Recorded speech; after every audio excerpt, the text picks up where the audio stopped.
Hello everybody and welcome back. And we're once again going to be practicing with our erratic motion equations. So let's see what the problem is.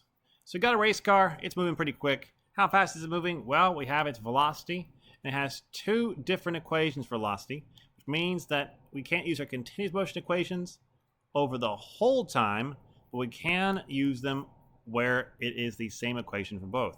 So we'll have one set of equations here and a second set right here. Now, the acceleration versus time graph is super easy because it's just the slope. I take the slope in this section, I take the slope in that section, which it's a really simple derivative. It's not that bad. So for the first section, it's just a derivative of 30t, which is just 30. Second one of negative 15t, which is negative 15. And so we get our answer there. 225 disappears because there's no power of time for that. If we want to graph that, we would have a positive acceleration to begin with, and then when the guy hits the brakes, he has a negative acceleration because he is slowing down.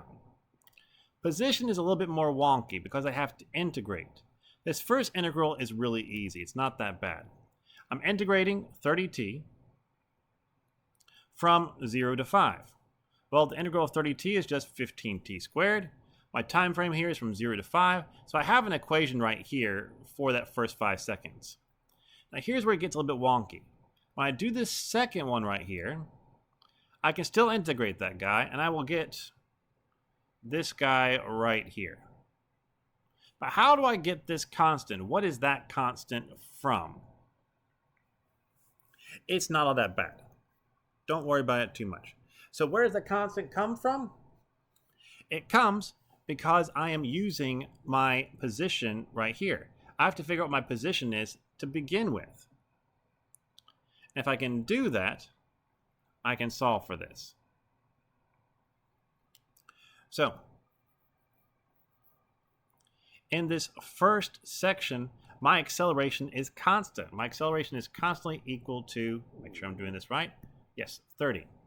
And so if I look at my projectile motion equations, which I can use so long as my acceleration is constant, I will get that S is equal to S, oh goodness, let's write this nicely. S naught plus V naught T plus 1/2 ACT squared. S naught is 0, V naught is 0 right here. And so what I'm left with is that S is going to be equal to 1/2 times 30 times T squared. So that is what this is right here. And so what's happening is I'm saying, okay, yes, my velocity in the second section is the integral, or sorry, my position in the second section is an integral of that, but I can't forget that I had already gone 562.5 meters before I began. So with this, I have two equations for my position. I can connect them piecewise to look like this. As a note, I will never ever make you graph things by hand. You'll always use a calculator or something else to do so. So don't worry about that too much.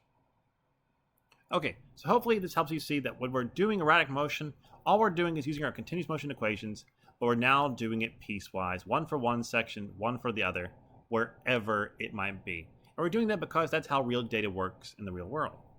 It's not going to have a closed form solution, it's going to have some sort of discrete data points, and you're going to have to use these kind of principles to solve for things. Thanks for listening, I'll see you all next time. Bye-bye.